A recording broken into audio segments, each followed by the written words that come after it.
Yesterday, all my troubles seem so far away. Born free as the wind blow from Russia with love. I fly to you. There could never be a portrait of my love. To my mind, she's my kind of girl. This is the life. Here's where the living is. Come with us, run with us.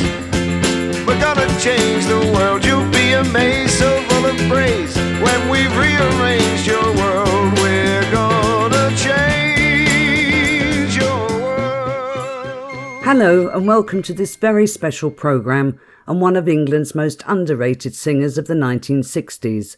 From a poverty-stricken upbringing in war-torn Britain to a steady rise to fame as a beloved entertainer, Matt Monro was one of Britain's biggest exports.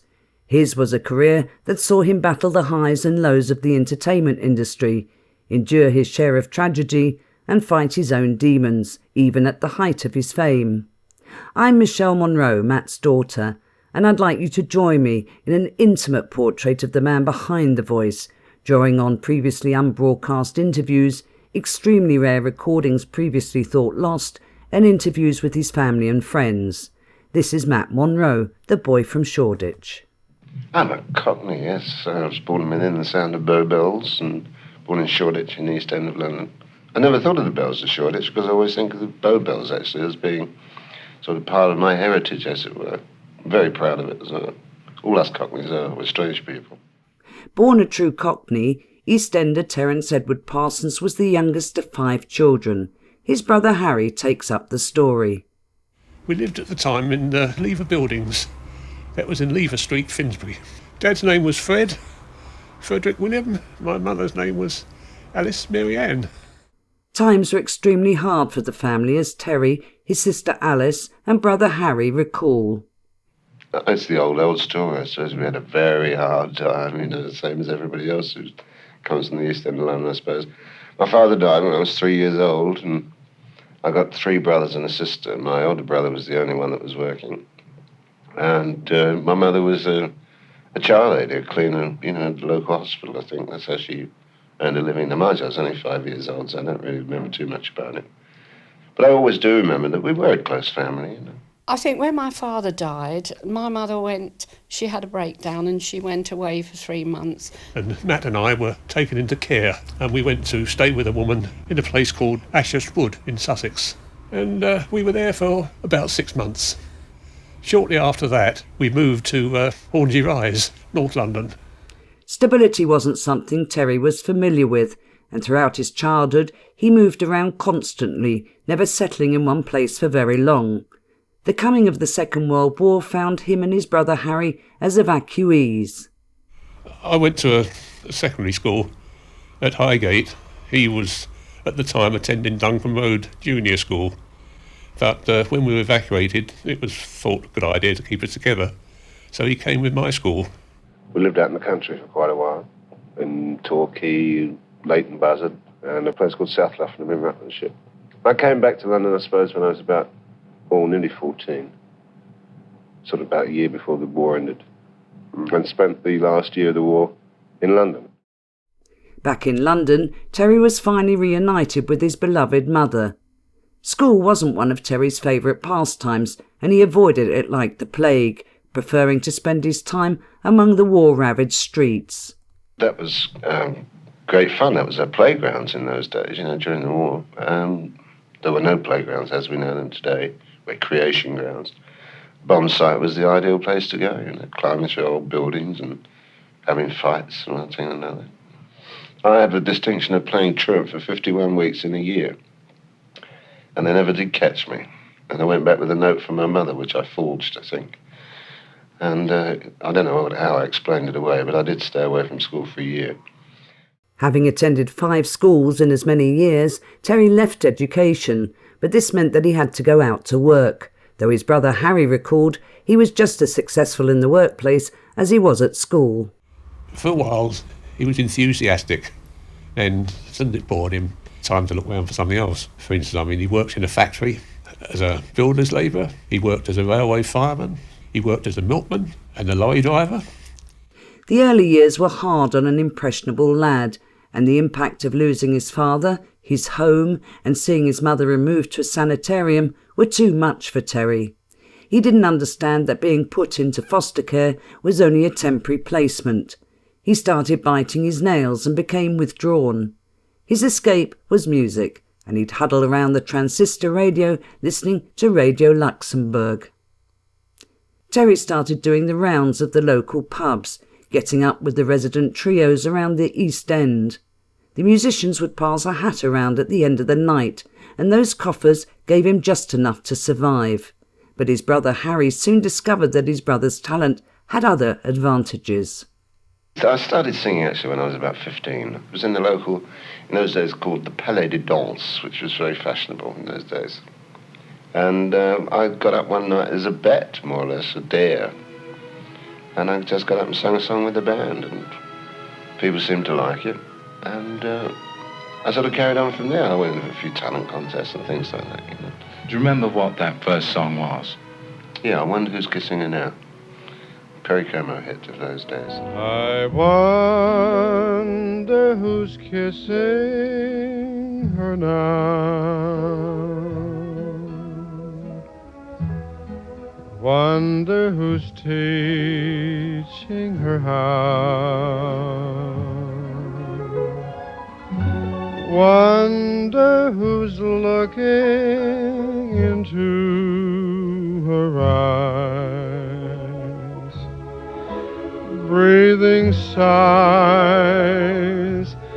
and telling lies. I wonder who's buying the wine. He was working as a railway fireman at King's Cross Station, and I'd come home on leave from the Air Force, and I had a couple of bob in my pocket, and he was broke as usual, and he'd latch on to me for the evening. We'd go to this pub, the Belmont. I'd buy a pint each, and he would get onto the microphone at the piano, sing a song. Everybody gathered round him, pleading with him to sing, and in no time at all, people were flocking round him, buying him drinks, and I never bought another drink for the rest of the evening. All we needed was bought for him. Apart from Harry, the rest of the family were unaware of Terry's newfound talent, but his sister Alice was about to get a huge surprise. She was in the Belmont pub one night when Terry was asked to sing, but she was so embarrassed that she rushed to the ladies' room. I couldn't believe it when he went on the stage, and I said, I can't stand this. So we popped in the loo, and while we were in the loo, we could hear this very old song, just a ring your mother wore, that one.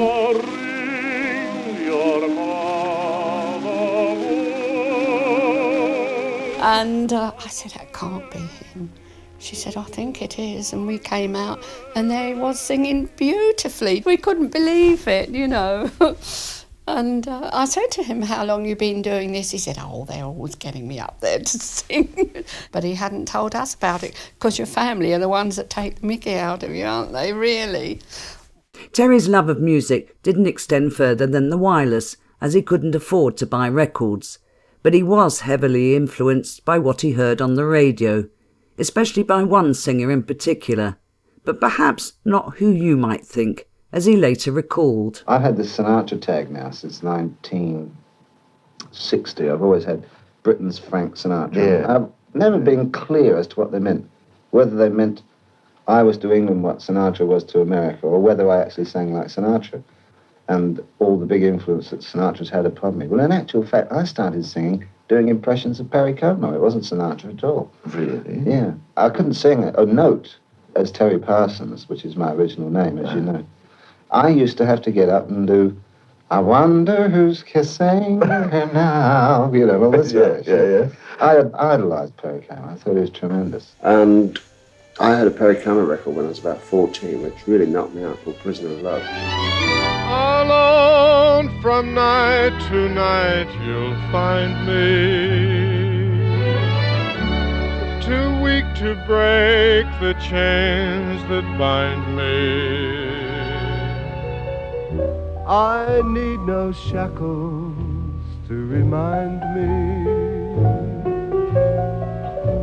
I'm just a prisoner of love. For one command I stand and wait now, from one who's master of my fate now. I can't escape, for it's too late now.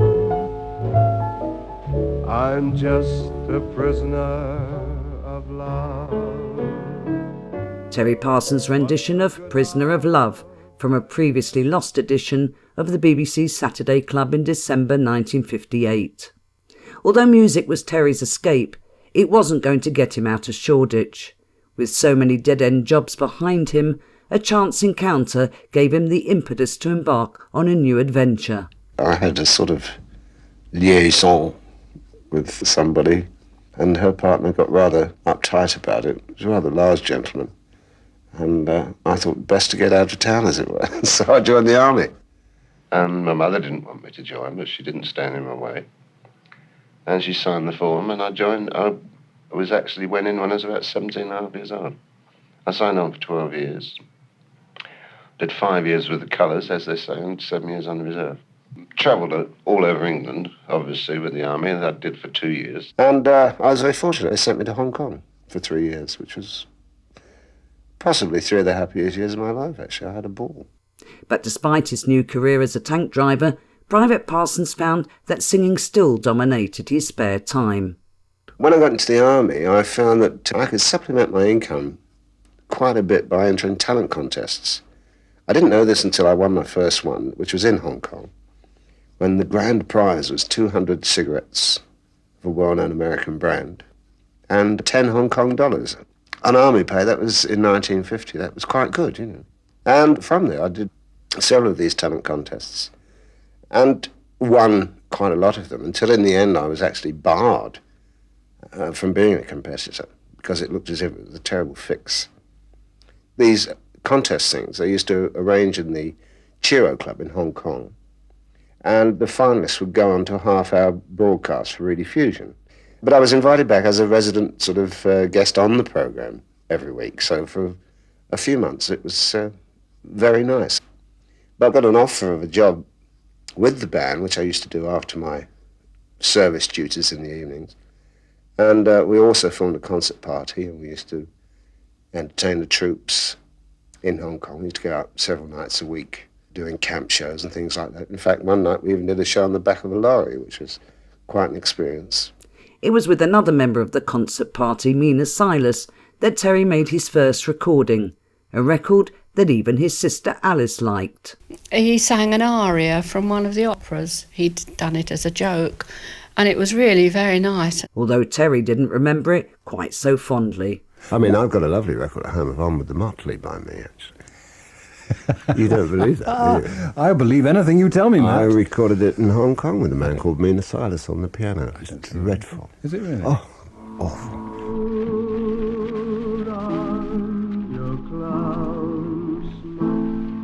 On your face put the powder.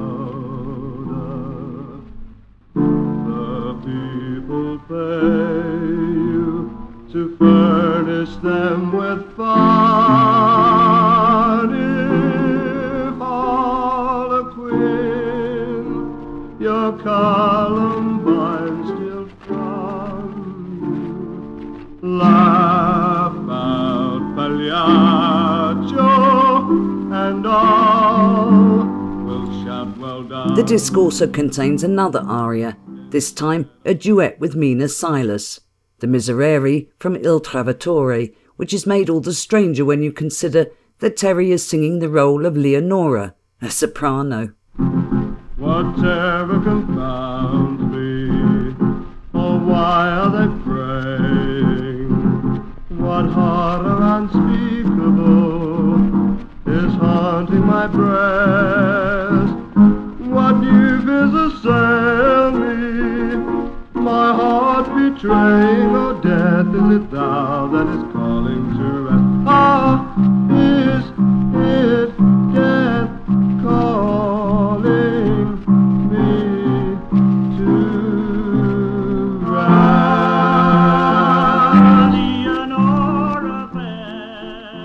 Terry loved his time in the army.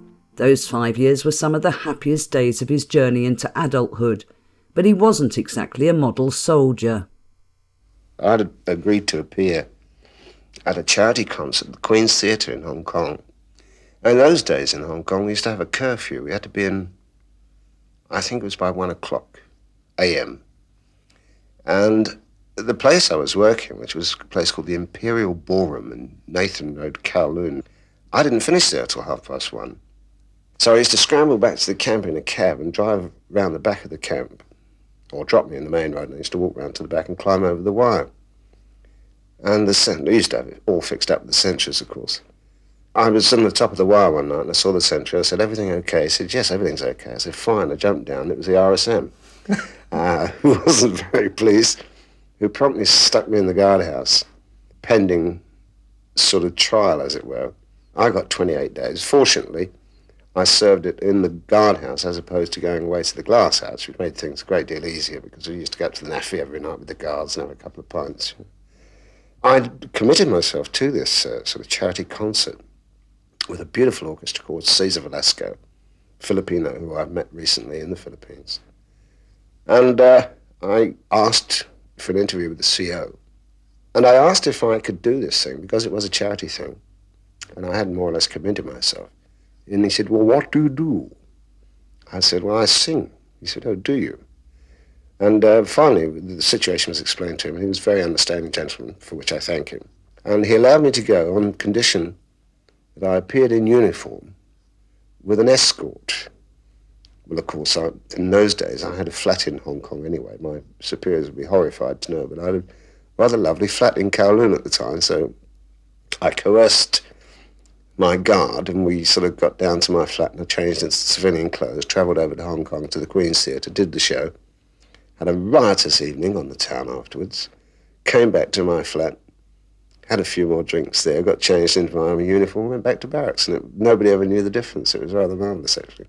Winning the Beginners Please talent show an unprecedented 5 times, the organisers told Terry that he couldn't enter anymore, as it was making the contest look fixed.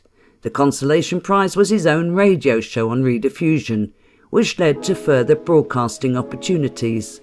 And I had my own radio program in Hong Kong called Terry Parsons Sings. Dreadful.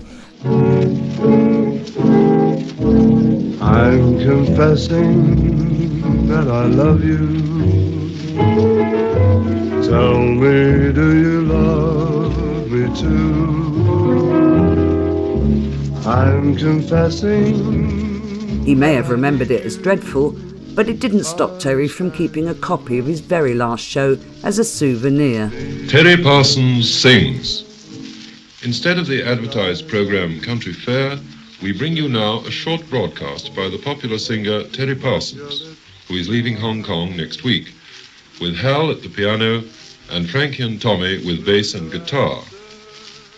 First, Terry sings All of Me, followed by Irving Berlin's How Deep is the Ocean.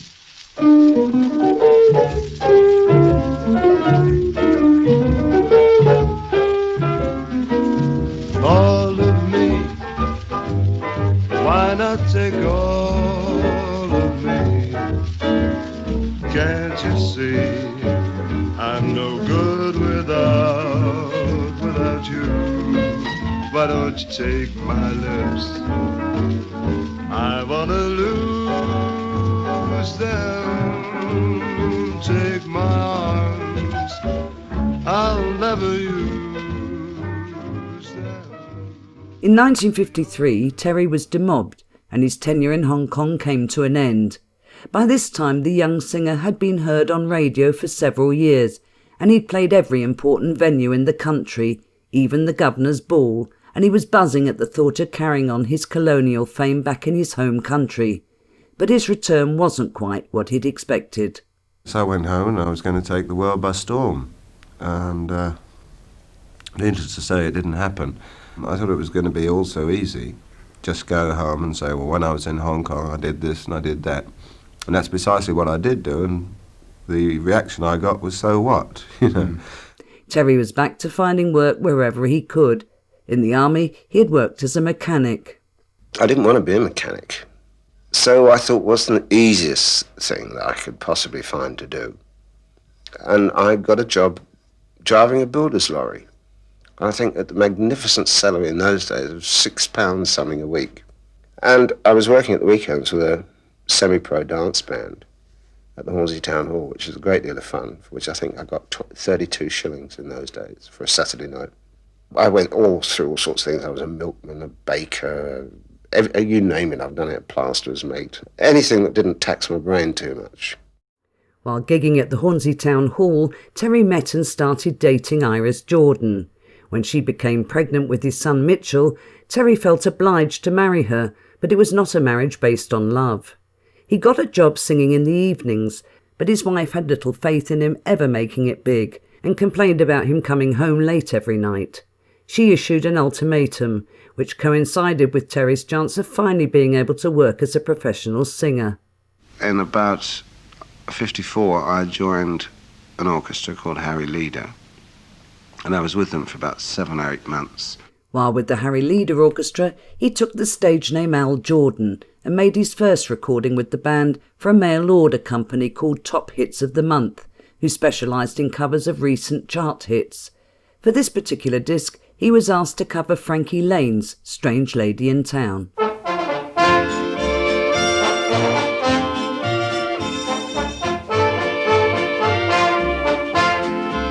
Strange lady in town, strange lady in town. She's all that any man could ever hope or pray for.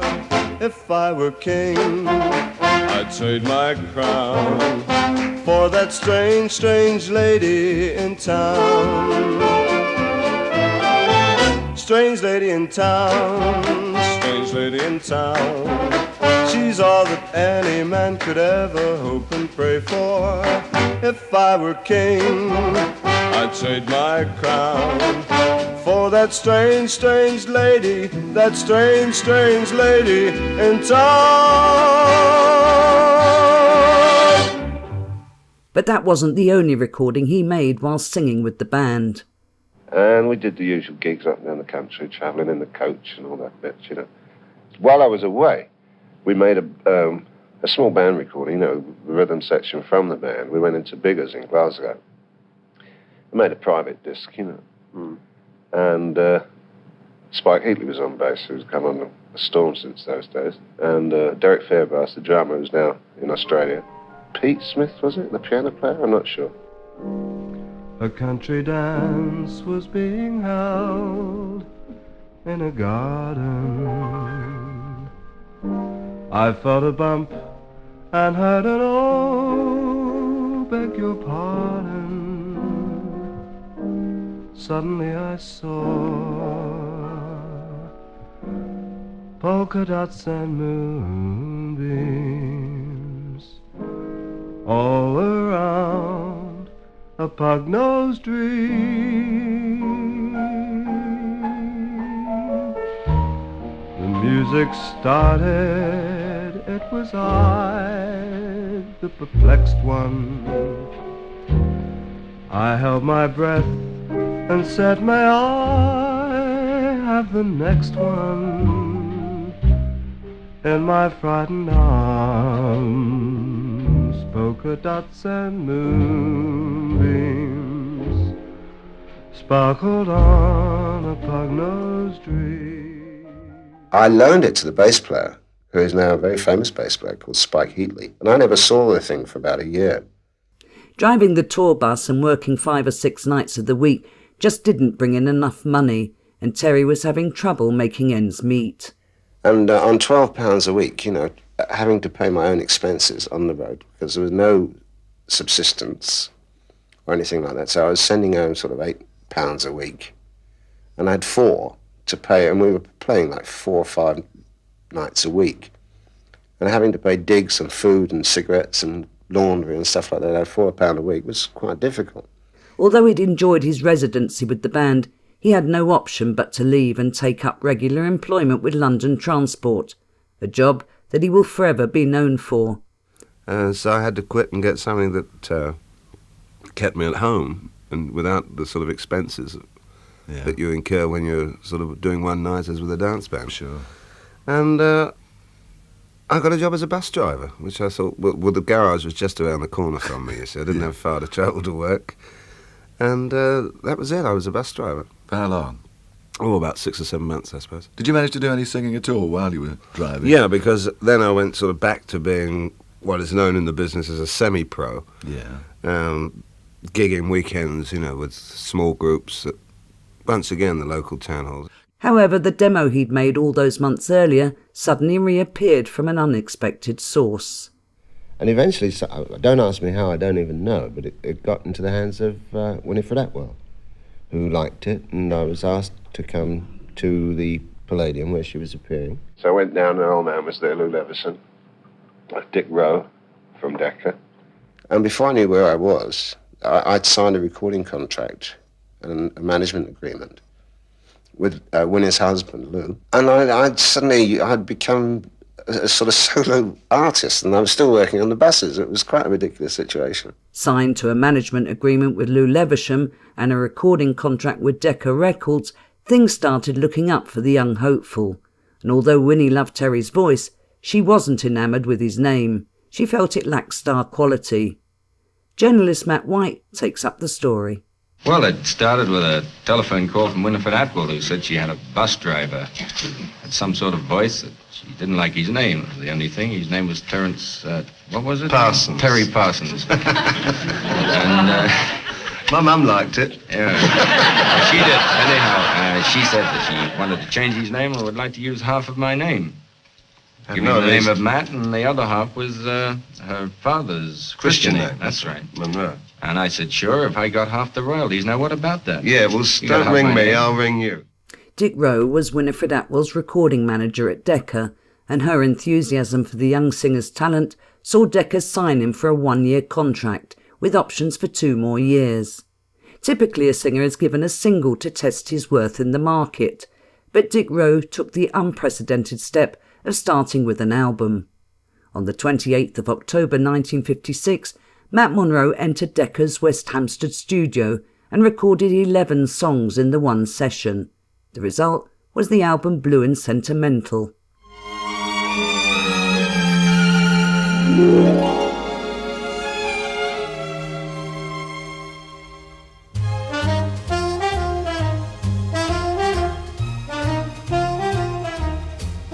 You always hurt the one you love, the one you shouldn't hurt at all. You always take the sweetest rose and crush it till the petals fall. You always break the kindest heart with a hasty word you can't recall. So if I broke your heart last night, it's because I love you most of all.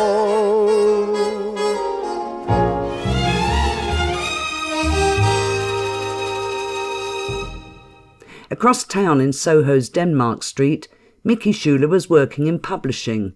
She was something of a trailblazer, as this interview with her from the 1950s explains. Is it usual for a woman to be doing this sort of job? No, it isn't. Are you the only one? I think I am, yes. How did you get into it?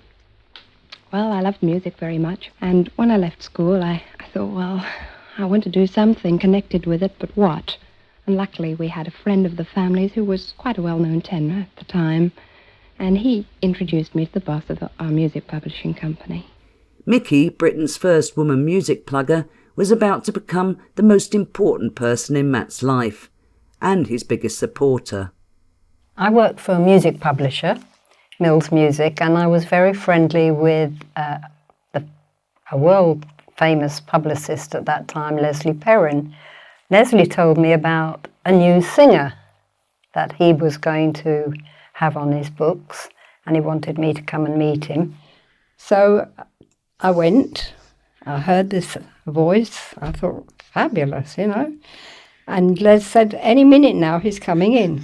And I was looking forward to seeing this rather tall, handsome man, kind of mid-Atlantic accent. And then in walks this rather small, stocky man, and all the girls milling round him, and that put me right off. I thought, cocky. I wasn't very keen on him, but that was really my defence mechanism. I have to explain we were both married at the time, not to each other. And he seemed a bit flirty, and I thought, no, I don't think I'm going to like you. He bit his nails, and that's something that I normally notice about a man first, his nails. And that was our first meeting. The man did not go with the voice.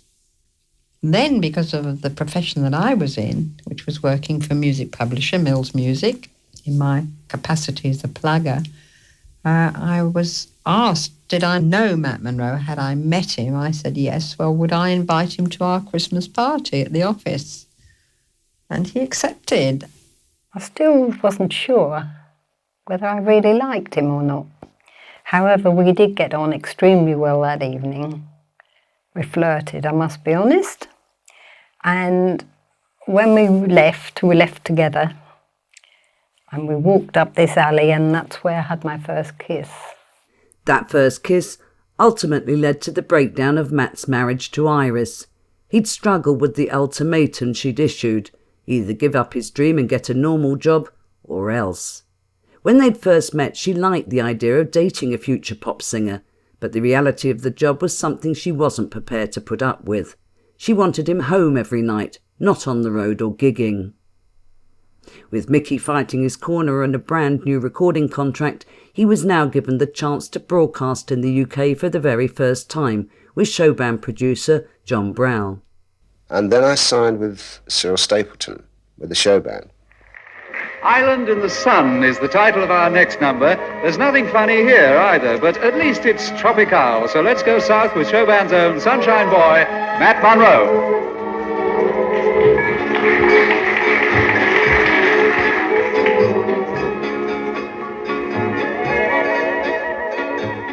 Oh, island in the sun, built to me by my father's hand.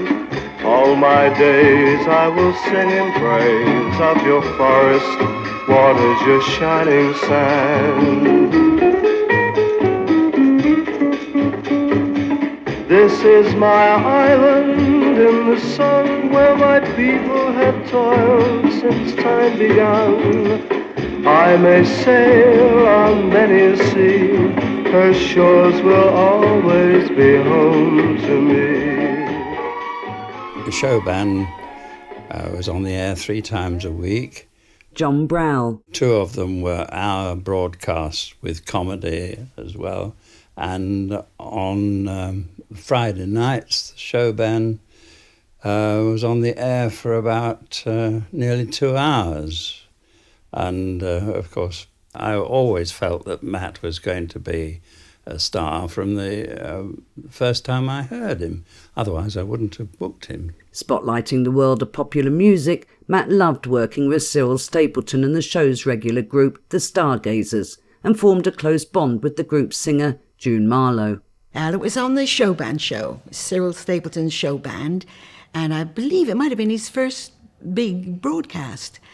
And, musicians aren't very effusive about praise for people, but when they'd heard him sing and he handled it with such professionalism, there was a sort of a great roar of unspoken approval. I remember that. He was great then and got better, if that was possible. We do have our resident from the Monday show standing by, one of Showband's proudest discoveries, Matt Monro.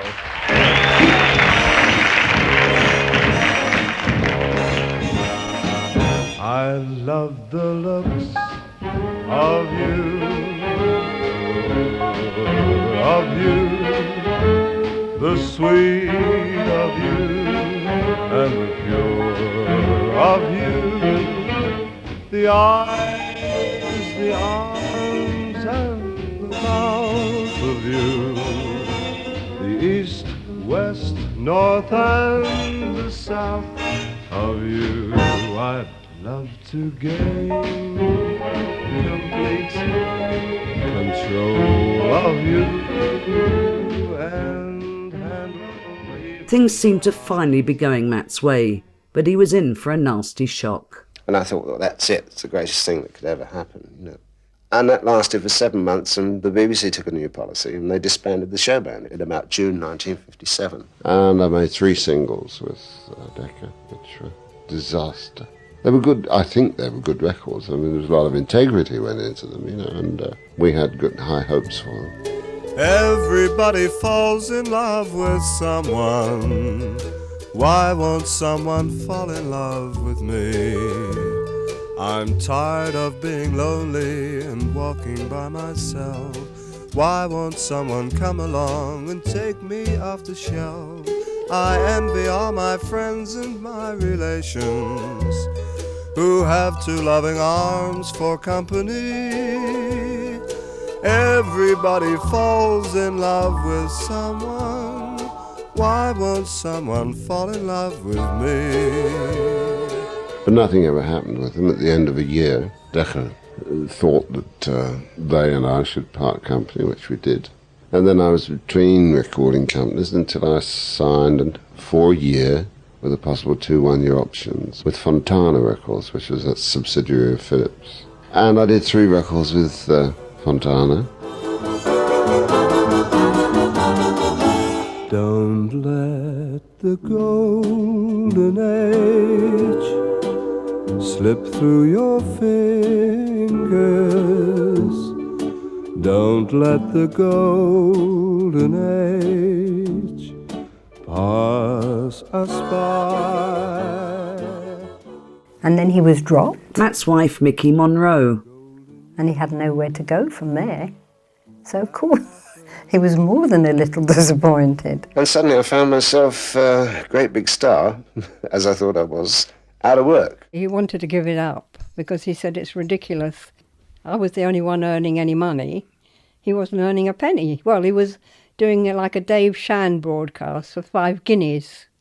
5 guineas. And there were a few broadcasts like that, and he wasn't getting anywhere. Absolutely nowhere. He's determined to get a job. Despondent and broke, with 2 failed record contracts behind him and no future prospects, Matt set up an interview with Harris's Paintbrushes, but Mickey wouldn't hear of it. She told him that if he took on a regular day job, he would never make it in the business.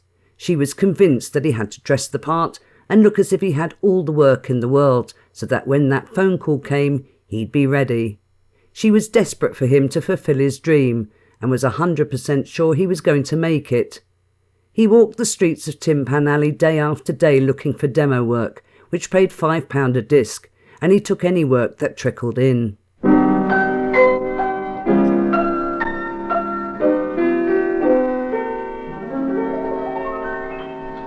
Dream dust gets in your eye, creates illusions that you're in love. When that someone comes passing by, what a thrill. You know at once you love her so, and always will. She'll smile at you, you'll smile at her, and time stands still for that old and happy custom falling in love.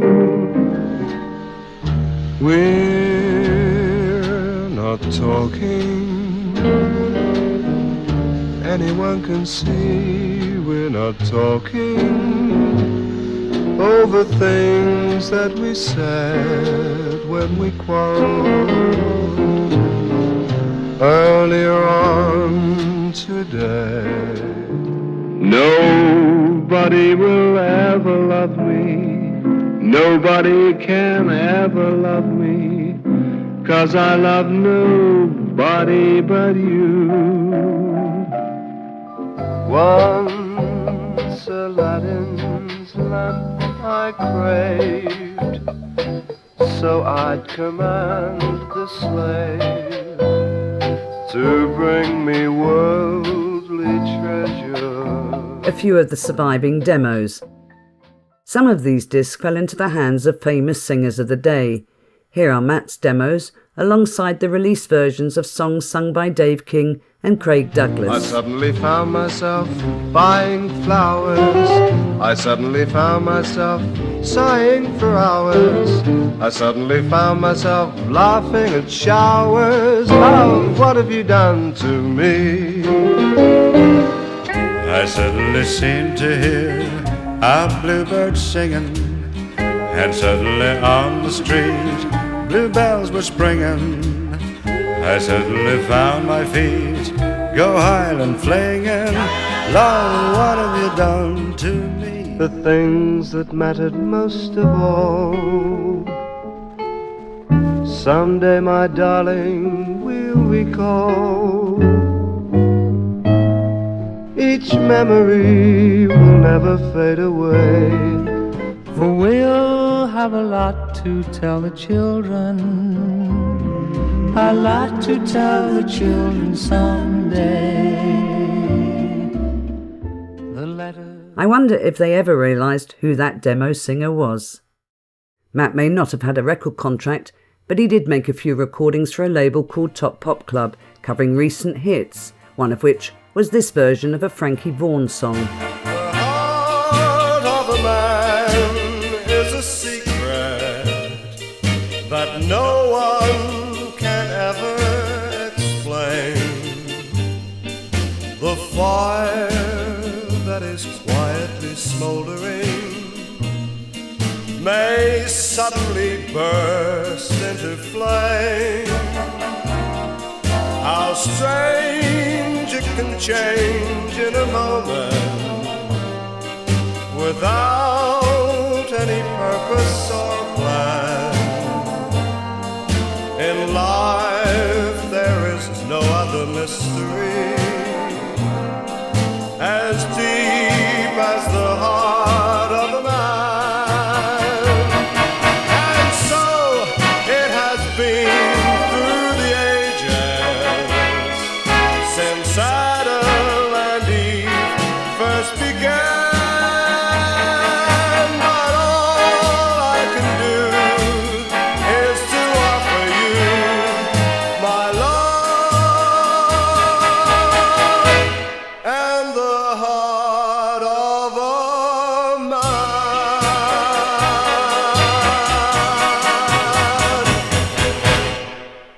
The singer wasn't too proud to accept anything that came his way, including the occasional radio series. This one is with his show band friend June Marlowe from a series called Once in a While. We met at 9. We met at 8. I was on time. No, you were late. Oh, yes. I remember it well. We dined with friends. We dined alone. A tenor sang. A baritone. Ah, yes. I remember. The radio series we did for the BBC was just wonderful. We had our choice of material and music, so we went for the good standards and sang Gershwin and Cole Porter and Rodgers and Hart. And we sang a couple of duets per programme, I think. To duet with him was a wonder. It was lovely. We sort of didn't have any qualms about ranges, you know, who was going to sing what 4 bars and what. And we sing this together, and threw himself into anything comedic. You fill out that dress Yeah. like no girl I know. Sure. I've gotta confess Ha. that I'm lucky to be your Joe. Oh, you and your fancy flattery, the sugary things you say. You're nice to hold. You figure that if you... Another series, Music About Town, with Steve Race, saw Matt team up with singer Ray Diamond. As with so many of his radio performances, there is only one surviving episode, its last, which features this performance. This is our last Friday evening with you. We sincerely hope we've brought you joy. It's been a pleasure entertaining you. With Steve, Jeff, Terry, Frank and Roy. To you folks at home, we send this message. Please be in if once again we call. For each Friday evening around this time is the time we'll miss you most of all.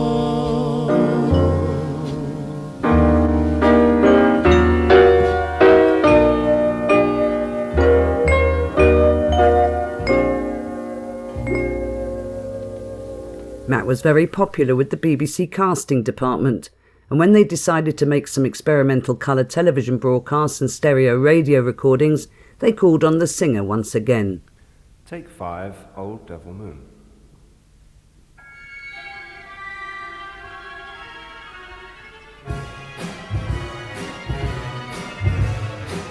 I look at you and suddenly something in your eyes I see soon begins bewitching me.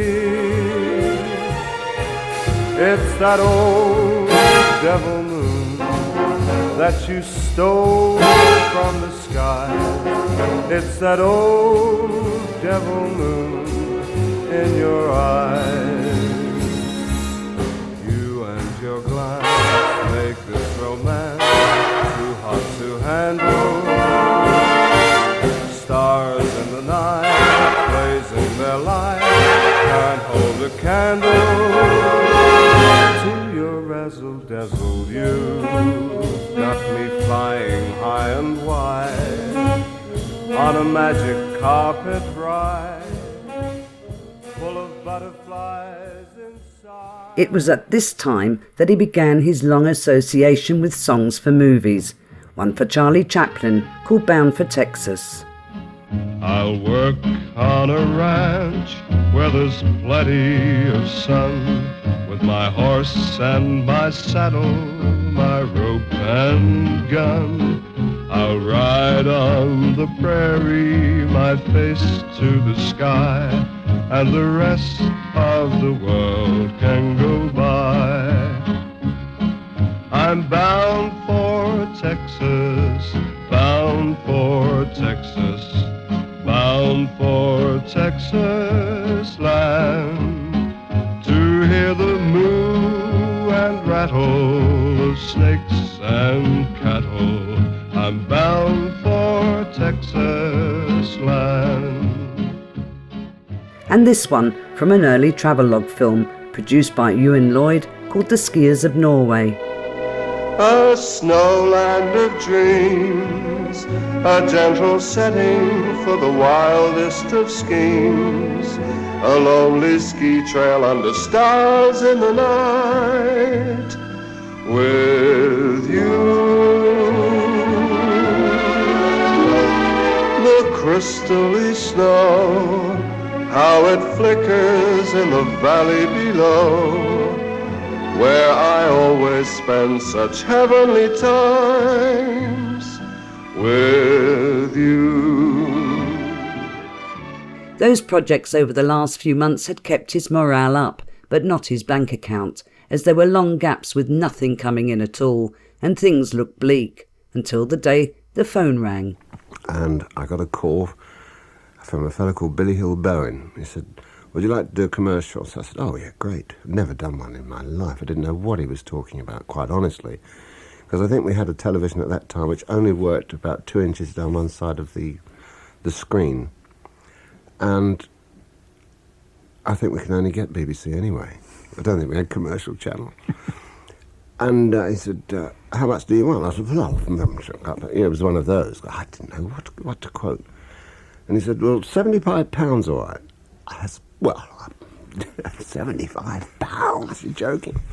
Anyway, I went along to the studio and he played this piece of music. I said, is that it? He said, yes. You'll be a little lovelier each day with fabulous Cammy. And finished. Gave me 75 quid and he said, sign this. And I signed this sort of contract. And that was the end of it as far as I knew. And then I suddenly started getting checks.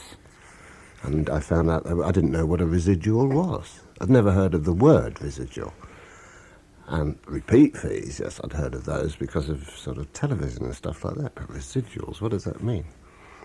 And I started getting checks, and then he phoned me again. He said, of course, your fee must have gone up by now. I said, well, and I got double what I did the time before. And over 3 years, I suppose in those, and I'm talking now in the 60s, or late 50s, in fact, that over 3 years was worth about £10,000 to me. Gee, was it really? Yeah, it was incredible.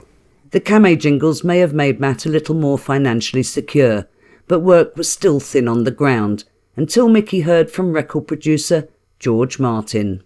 I'd been doing an album with Peter called Songs for Swinging Sellers, and I had the idea of, it was really a pinch of the Frank Sinatra record of Songs for Swinging Lovers, and I thought, we'll do a kind of imitation groovy number, and I'll get Peter to sing like Frank Sinatra. Well, of course, Peter couldn't do it, and wouldn't even attempt it. So we had to get someone in to sing like Frank Sinatra. We had this song which I wrote called You Keep Me Swinging All the Time. And I looked around. I thought of Dennis Lotis, and he was quite a very good singer at the time, but much better than him was Matt Monro. And I heard about Matt, and he'd made a few tracks for Decca. And so we rang up Matt's wife. George Martin called me at the office one day and said, I'm trying to get in touch with Matt. I'd like him to put his voice on disc for this particular song. Peter Sellers wants to phrase this like Sinatra would phrase it, but he doesn't know how to do this. He said, what I'd like you to do is to sing the way you think Frank Sinatra would sing this particular song for Peter to copy. Yeah. And I must be honest and say I was rather piqued, you know. I thought, he doesn't even want me to sing as Matt Monro, you know. Yeah. Matt was absolutely furious, you know, because he said, I want to record my voice, me, not impersonate Sinatra or try to even. Mickey, my wife, talked me into it. She said, please, you never know what can come of it. I didn't realise, in fact, that he was actually seething with disappointment, and he was rather bitter because he thought that this was his opportunity to start recording again. And he got a paltry £25 for the job. £25 is worth more then than it is now, of course. But even so, it was not exactly the end of the rainbow for him. But he did the job, and he did it extremely well. And Peter said, well, he doesn't sing, I don't sing anyway. He said, I think we should keep the track on the album. He said, well, what are you going to call me then? And I said, I think we'll call you Fred Flange. And the album was released with my track on it, and I went under the name of Fred Flange, and I was described on the back as a capital singer, someone who we can't name for financial reasons, and it was quite a funny bit actually. But I was very pleased in as much as it recreated a lot of interest. People wanted to know who Fred Flange was. My feet are swinging, my head is spinning, you've got me dangling on a line. You keep me swinging all the time, Say yea or nay, dear, but either way, dear, please won't you make up your sweet mind? Don't keep me swinging all the time. Sometimes you smile, sometimes you frown. Oh babe, I go up and down. My heart spins round and around. I'm walking on air, getting nowhere, can't swing much longer. As we'll find out next time, the pseudonym Fred Flange was about to change Matt's life. You've been listening to part 1 of Matt Monro, The Boy from Shoreditch. The script was written and presented by Michele Monro and produced by Richard Moore. My suspense is killing me. This was a Mint and Monro production. Love you can't be a crime. Don't keep me swinging all the time. Born Free. If you'd like to know more about the life of Matt Monro, you may also enjoy The Singer, The Life and Music of Matt Monro, a biography by Matt's daughter Michele. Also available is Words and Music, an abridged audio version of the biography, along with rare audio clips and video performances on a custom-made USB memory stick. See the links in the YouTube or Mixcloud description for more details.